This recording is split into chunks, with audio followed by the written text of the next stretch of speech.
quand Sylvanus Olympio comme père de la nation, il ne veut pas entendre parler d'Arberé. Il ne veut pas entendre parler d'Arberé parce que pour eux, c'est des notions qui, quelque part, mettent en cause leur entreprise de violence et d'appropriation des richesses de l'État Est-ce que pour congolais. les militaires, ce n'est pas parce qu'on nous a raconté que c'est Dassimé Adema qui a créé notre armée togolaise?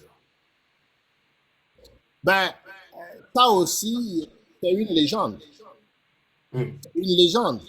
Puisque ceux qui ont fait le coup d'État, eh bien, c'est les Français, c'est Métrier qui était chef de la gendarmerie du Togo en ce moment.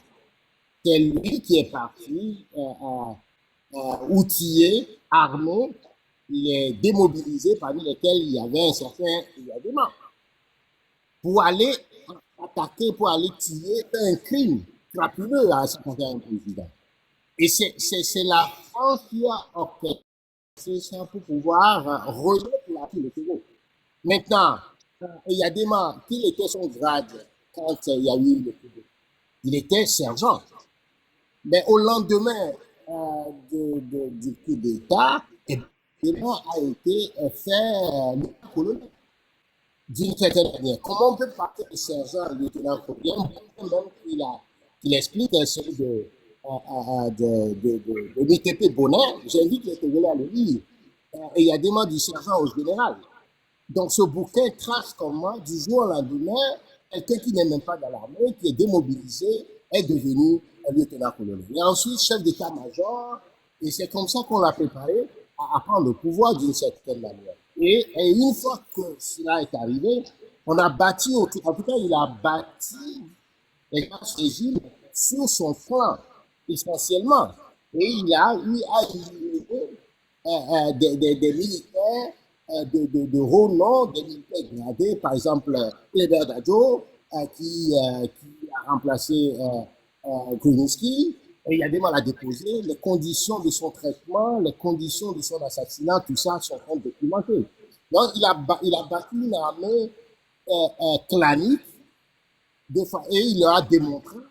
Et on sait comment il fait le recrutement pendant les fêtes traditionnelles de Gala, et il leur démontre comment c'est lui qui est le Dieu, c'est lui qui leur a donné l'opportunité.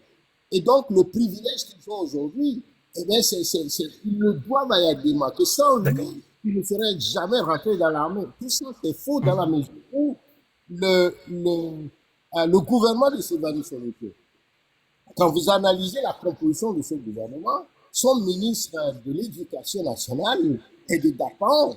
Je crois que c'était Namoro Karamoko. Vous voyez, donc, quand tu vois la composition de son gouvernement, eh bien, il y a des ministres qui viennent de l'ensemble du pays. Et d'ailleurs, le kit qui a gagné l'indépendant du Togo, c'est là où il se trompe encore. L'indépendant du Togo. Et en termes clairs, Sylvanus Olympio n'était pas un tribaliste. Tiens, on va s'arrêter là avec vous parce que. Pas du tout, parce qu'il faut voir que les nationalistes togolais sont. Ça, ils viennent de Fao, ils viennent de Kara, ils viennent de Mango, ils viennent de Sokore, ils viennent de Blita, ils viennent de partout au Togo. D'accord. Et donc, quand on présente ça, tout simplement, quelque chose d'ici, c'est compter l'histoire. D'accord, merci Thierry. On doit laisser les autres réagir aussi. Du Togo. L'avenir du Togo ne peut pas passer par de gérer le pays. Il faut ouvrir le pays à la démocratie, à la gouvernance de l'ensemble du pays par les Togolais, pour que les Togolais désignent leur chef, leur président, et que la constitution togolaise s'impose aujourd'hui comme une nation. Sans constitution, on n'a pas Merci Thierry. Je vais revenir vers vous pour conclure ce débat. Comment, maintenant, face à cette situation, remobiliser